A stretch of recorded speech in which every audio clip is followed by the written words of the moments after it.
বর্তমান যুগটা হলো কিয়ামত সংলগ্ন একটা যুগ। কিয়ামত অতি সন্নিকটে।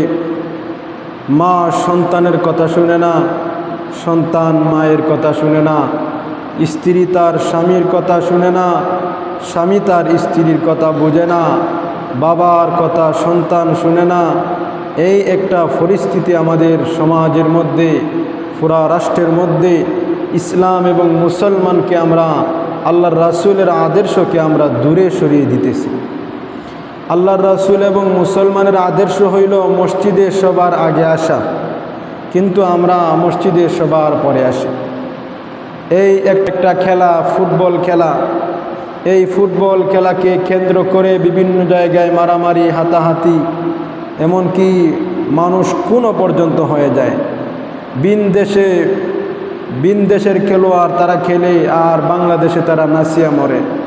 বিশাল বিশাল পতাকা তারা বানায়, অথচ মায়ের একদিন কাপড় দিতে তার স্মরণ হয় না।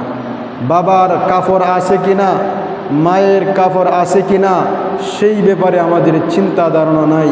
আমার ঘরের মধ্যে পর্দা আছে কিনা, আমার বোন জামা সঠিকভাবে পাচ্ছে কিনা, এমনকি ঋণ আনিয়াও তারা দেখছি খেলার যেই পতাকাগুলি তারা বাংলাদেশের বিভিন্ন জায়গায় জায়গায় ইহুদি নাস্তিকদের পতাকা তারা বিলাইতেছে।